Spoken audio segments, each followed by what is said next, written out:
جب آپ اس مقام پر پہنچے تو شمر ابن ذی الجوشن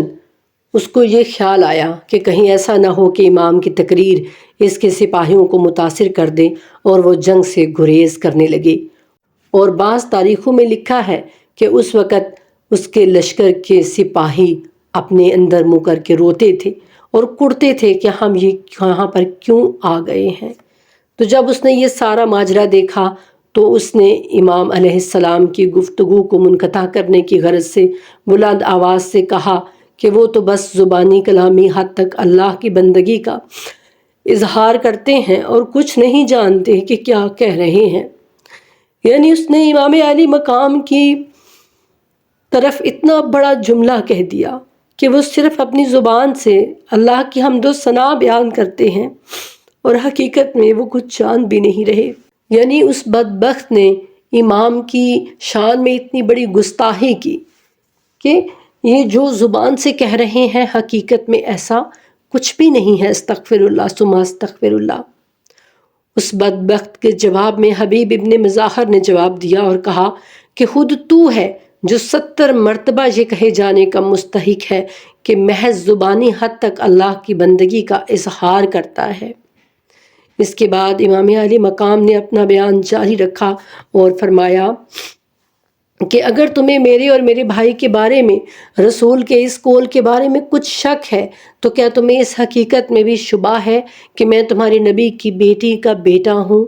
خدا کی قسم مشرق اور مغرب کے درمیان تم میں اور تمہارے ماں سوا لوگوں میں میرے علاوہ نبی کا اور کوئی نواسہ نہیں۔ وائے ہو تم پر، کیا میں نے تمہارا کوئی آدمی قتل کیا ہے جس کے قصاص میں تم مجھے قتل کرنا چاہتے ہو؟ یا میں نے تم میں سے کسی کو مالی نقصان پہنچایا ہے یا کسی کو زخمی کیا ہے کہ جس کا بدلہ تم مجھ سے لینا چاہتے ہو؟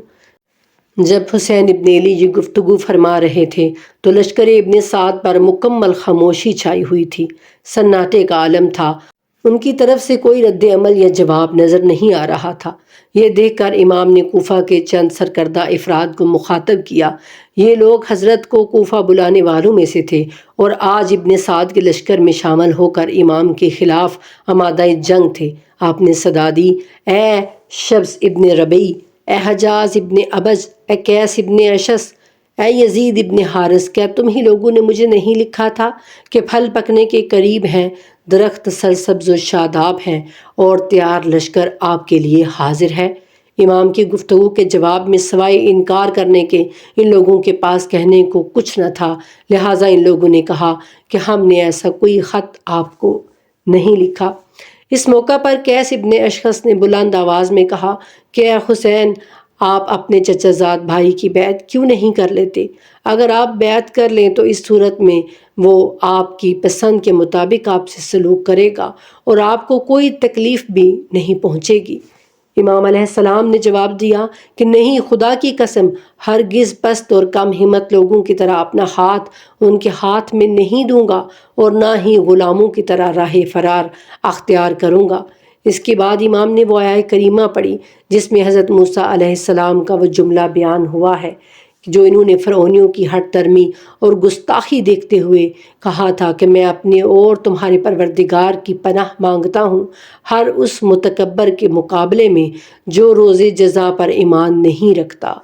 خوارزمی لکھتے ہیں کہ عاشور کے دن سرزمین کربلا پر امام حسین علیہ السلام کی دوسری تقریر کی کیفیت یہ تھی۔ جب دونوں لشکر ہر لحاظ سے تیار ہو گئے، عمر ابن سعد کی فوج کے پرچم لہرا دیے گئے، ڈھول اور باجوں کی آواز گونجنے لگی اور دشمن کے لشکر نے ہر طرف سے امام حسین علیہ السلام کے خیموں کو انگوٹھی کے حلقے کی طرح گھیر کر اپنے محاصرے میں لے لیا۔ تو اس موقع پر حسین ابن علی اپنے لشکر سے نکل کر دشمن کی صفوں کے سامنے تشریف لائے اور ان سے کہا کہ خاموشی کے ساتھ ان کی باتوں کو غور سے سنیں، لیکن وہ لوگ اسی طرح شور و گل مچاتے اور چیختے چلاتے رہے۔ یہ دیکھ کر امام نے یہ کہہ کے انہیں خاموش کیا کہ وائے ہو تم پر، کیوں خاموش نہیں ہوتے تاکہ میری بات سن سکو؟ میں تمہیں راہ راست کی طرف بلا رہا ہوں۔ جو بھی میری پیروی کرے گا وہ ہدایت پائے گا اور جو میری مخالفت کرے گا وہ ہلاکت اور تباہی کا شکار ہو جائے گا، اور تم میری مخالفت کر رہے ہو کیونکہ میری بات نہیں سن رہے۔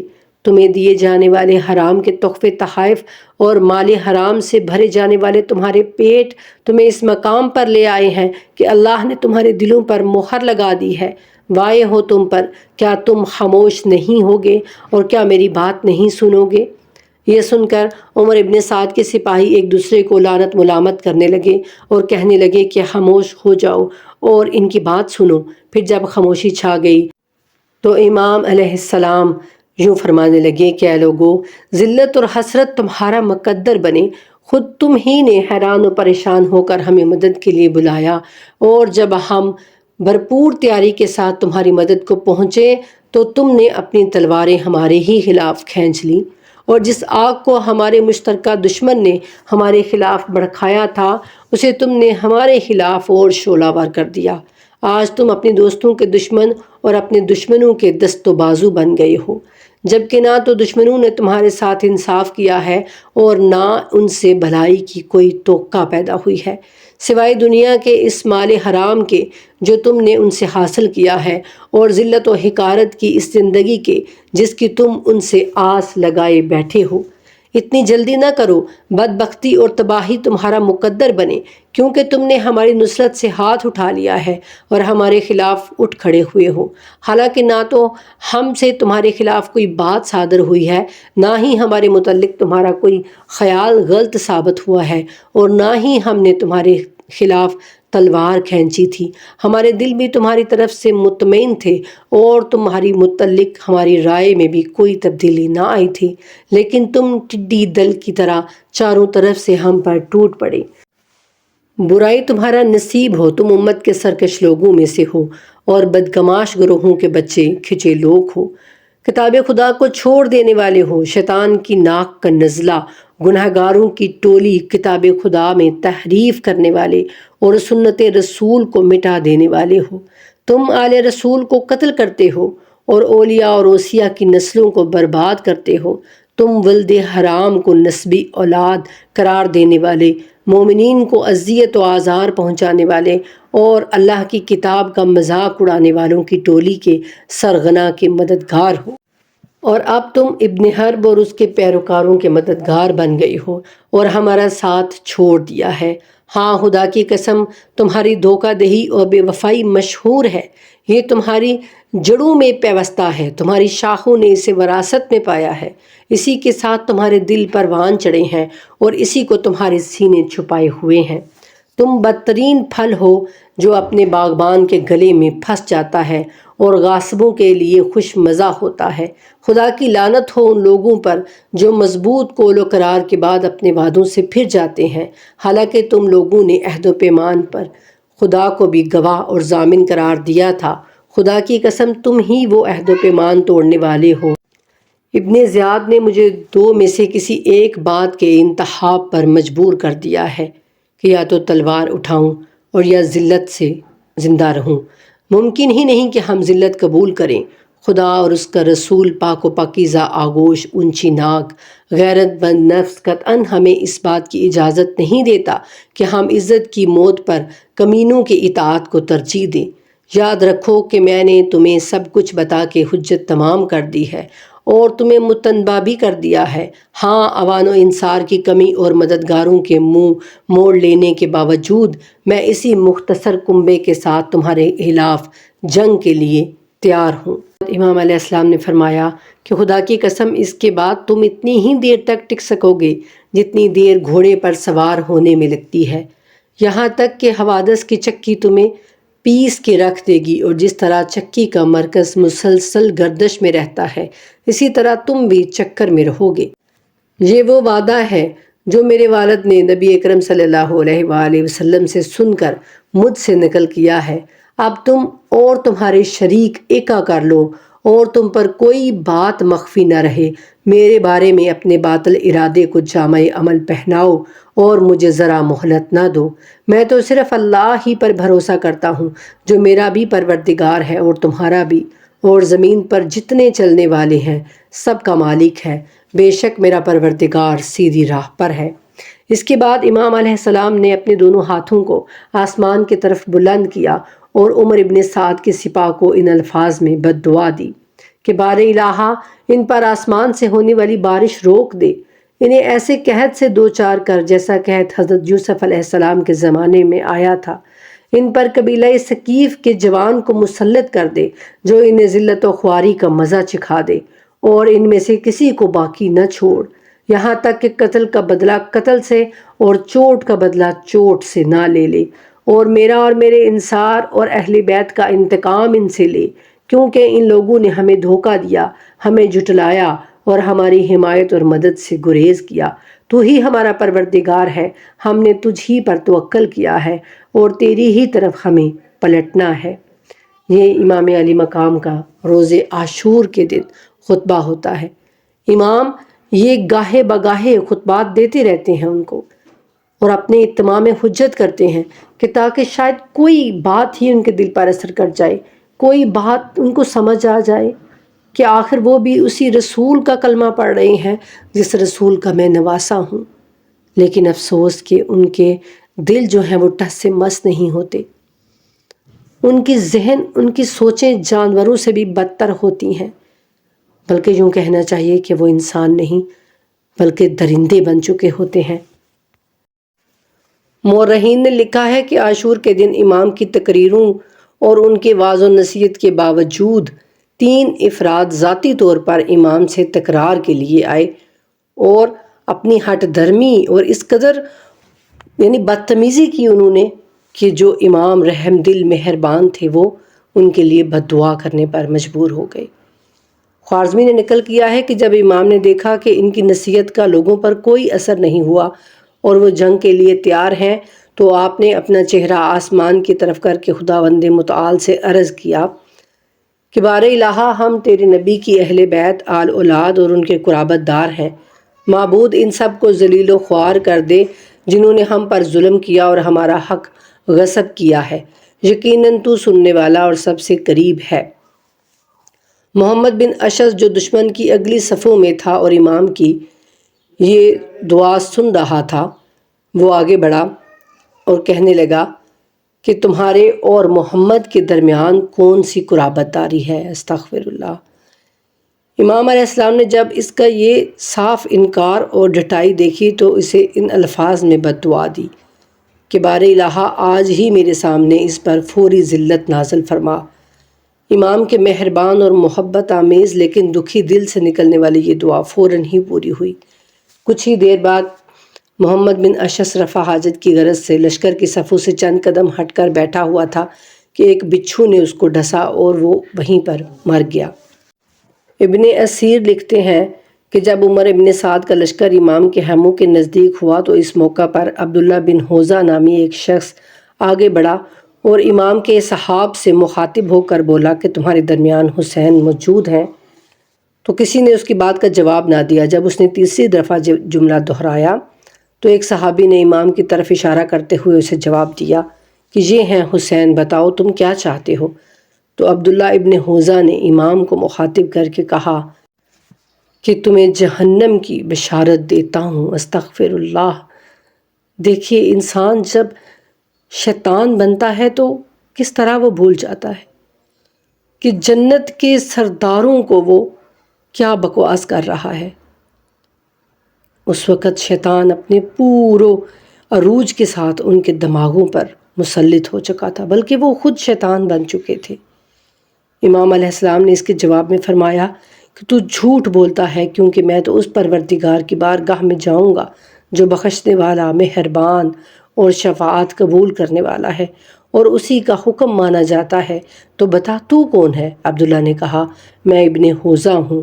اس موقع پر امام نے اپنے دست مبارک بلند کیے اور اس کے نام کی مناسبت سے ان الفاظ میں بد دعا دی، بار الہا اسے آتش جہنم کی طرف کھینچ لے۔ تو ابن حوزہ امام کی بد دعا سن کر سیخ پا ہو گیا اور اسی غصے کے عالم میں اپنے گھوڑے کو زوردار کوڑا مارا۔ کوڑا کھاتے ہی گھوڑا بدک گیا اور عبداللہ گھوڑے کی پشت سے اچھل کر ایک گڑھے میں جا گرا اور اس کا پاؤں گھوڑے کی رکاب میں الجھ گیا۔ گھوڑا اسے لے کر ادھر ادھر بھاگنے لگا اور آخرکار اسے اس خندق میں گرا دیا جس میں امام علیہ السلام نے خیموں کی حفاظت کے لیے آگ جلائی ہوئی تھی، اور وہ اسی آگ میں جل کر راکھ ہو گیا۔ یہ دیکھ کر امام سجدے میں گر گئے اور اپنی دعا پوری ہونے پر سجدہ شکر ادا کیا۔ ابن اسیر یہ واقعہ نقل کرنے کے بعد لکھتے ہیں کہ اسی فوج میں ایک شخص تھا جس نے یہ سارا ماجرا دیکھا، تو وہ کہتا ہے کہ میں ڈر گیا اور میں نے یہ دیکھ لیا کہ یہ کوئی اللہ کے برگزیدہ بندے ہیں، اور پھر میں فوج میں رہا، لیکن میں پیچھے پیچھے رہا اور میں نے یہ دل میں ٹھان لیا کہ میں ان سے جنگ نہیں کروں گا۔ تیسرا شخص جو ہے وہ عبداللہ ابن حسین ازدی تھا۔ اس نے بلند آواز میں پکارا کہ اے حسین، یہ فرات کا پانی دیکھ رہے ہو کیسا صاف و شفاف ہے، خدا کی قسم اس کا ایک قطرہ بھی تمہارے حلق تک نہیں پہنچنے دیں گے، یہاں تک کہ تم اسی پیاس میں مر جاؤ گے۔ امام علیہ السلام نے اس کے جواب میں اسے بد دعا دیتے ہوئے کہا کہ بار الہ اسے پیاس سے مار ڈال اور کبھی اس کی مغفرت نہ فرمانا۔ اس کے بعد بلازری کہتا ہے کہ جیسا کہ امام نے بد دعا دی تھی، ابن حسین پیاس سے ہی مرا، کیونکہ عاشور کے بعد ایک مدت تک وہ جتنا بھی پانی پی سکتا تھا پیتا تھا، لیکن اس کے باوجود اس کی پیاس نہیں بجھتی تھی، اور وہ اللہ تش کہ میں پیاسا ہوں، یہی بات دہراتا رہتا تھا، اور اسی پیاس کے عالم میں ہی وہ مر گیا۔ اسی طرح لشکر کوفہ کا ایک سردار عمرو بن حجاج جو 4000 افراد کی قیادت کر رہا تھا، اس نے اپنے سپاہیوں کو امام کے خلاف جنگ پر اکساتے ہوئے کہا کہ اس شخص سے جنگ کرو جو دین سے نکل گیا ہے اور مسلمانوں کی جماعت سے علیحدہ ہو گیا ہے۔ استغفر اللہ۔ امام نے جب عمرو بن حجاج کے یہ الفاظ سنے تو فرمایا، اے عمرو، بدقسمتی تیرا مقدر بنے، ہمارے خلاف لوگوں کو جنگ پر ابھار رہا ہے۔ کیا ہم جو خاندان پیغمبر ہیں، جن کے گھر میں وحی نازل ہوئی، جن کے افراد کے ذریعے سے دین کو استحکام حاصل ہوا، ہم دین سے نکل گئے ہیں اور تو دین پر قائم ہے؟ جلد ہی جب ہماری روحیں جسموں سے جدا ہو جائیں گی تو سمجھ لے گا کہ کون جہنم کی آگ میں ڈالا جائے گا۔ اس کے بعد کہتے ہیں کہ عمر ابن سعد ایک مرتبہ اپنے لشکر سے نمودار ہوا اور حسین ابن علی علیہ السلام کے خیموں کی طرف ایک تیر پھینک کر اپنے سپاہیوں سے بولا کہ امیر کے سامنے گواہی دینا کہ حسین ابن علی کی طرف سب سے پہلا تیر میں نے پھینکا تھا۔ یہ منظر دیکھنے کے بعد کوفیوں نے امام کے خیموں کی طرف تیر پھینکنا شروع کر دیے اور یوں جنگ جو ہے اس کا آغاز ہو گیا۔ یہ دیکھ کر امام علیہ السلام نے بھی اپنی صحاب سے فرمایا کہ اٹھو اے صاحبان عزت و شرف، اور اس موت کی طرف بڑھو جس سے فرار ممکن نہیں۔ یہ تیر اس قوم کی جانب سے تمہارے لیے جنگ کا پیغام ہے۔ خدا کی قسم تم لوگوں اور جنت اور دوزخ کے درمیان بس موت ہی کا فاصلہ ہے، جس سے گزر کر تم جنت میں پہنچ جاؤ گے اور وہ دوزخ میں ڈالے جائیں گے۔ اس موقع پر امام کے اصحاب نے یکجا ہو کر ایک شدید حملہ کیا اور حق و باطل کی فوجوں کے درمیان گھمسان کی جنگ ہوئی۔ اس حملے کے بعد گرد و غبار بیٹھا تو پتہ چلا کہ امام علیہ السلام کے اصحاب میں سے 50 جانسار جام شہادت نوش کر چکے ہیں۔ یہ دیکھ کر امام علی مقام نے اپنی داڑھی مبارک کو اپنے ہاتھ میں پکڑا اور خدا سے التجا کی کہ اللہ تعالیٰ یہودیوں پر شدت کے ساتھ اس لیے غضبناک ہوا کہ وہ اس کے لیے ایک بیٹے کی قائل ہوئے، عیسائیوں پر اس لیے بے حد ناراض ہوا کہ انہوں نے رب العزت کو 3 میں تیسرا قرار دیا،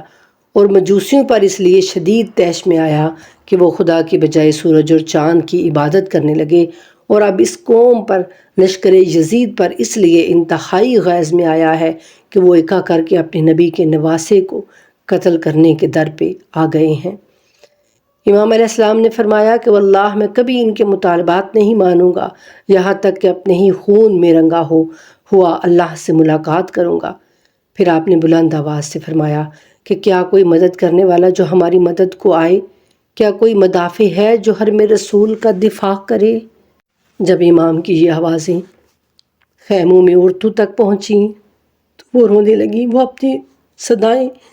روک نہ سکیں۔ تاریخ میں نقل ہوا کہ اس موقع پر لشکر کوفہ میں شامل 2 بھائیوں نے جب امام کا یہ استغاثہ سنا تو وہ لشکر یزید کو چھوڑ کر امام کی جانب آ گئے اور امام کے ساتھ لڑتے ہوئے انہوں نے اپنی جانوں کو قربان کر دیا۔ اس کے بعد امام کے صحاب حضرت مسلم بن اوسجہ، حضرت حبیب ابن مظاہر، عبداللہ بن عمیر، یہ سب شہید ہوتے گئے ایک ایک کر کے، اور پھر بنی ہاشم کی باری آ گئی۔ امام علی مقام ایک ایک کا لاشا اٹھا کر خیموں کی طرف لے کے آتے اور ان کو سلام دیتے کہ تم نے اللہ کے دین کی خاطر ہمارے ساتھ لڑتے ہوئے جہاد عظیم کیا ہے، اور ان کے لیے دعا کرتے اور فرماتے کہ تم کو انشاءاللہ جنت میں ہمارا ساتھ نصیب ہوگا۔ عاشور کے دن نماز ظہر کا جب وقت آ گیا تو امام علیہ السلام نے اپنے چند اصحاب کے ساتھ نماز ظہر ادا کی، لیکن ان لائنوں نے اس پر بھی صبر نہیں کیا اور نماز کے دوران ہی تیروں کی برسات شروع کر دی، جس سے امام علی مقام کے بہت سارے اصحاب جو ہیں وہ شہید ہو گئے۔ نماز کے بعد جب سید ابن عبداللہ شدید زخمی ہونے اور نکاحت کی وجہ سے گرے تو کہا کہ بار الہ اس قوم پر وہی عذاب نازل فرما جو تو نے قوم عاد و سمود پر نازل فرمایا تھا، اور میرا سلام اپنے پیغمبر تک پہنچا دے اور انہیں مجھے پہنچنے والے اس درد اور تکلیف سے آگاہ فرما، کیونکہ اس جان بازی اور ان تمام رنج و الم کو برداشت کرنے میں میرا مقصد صرف یہی ہے کہ تیرے پیغمبر کی مدد و نصرت کے ذریعے تجھ سے اجر و ثواب حاصل کر سکوں۔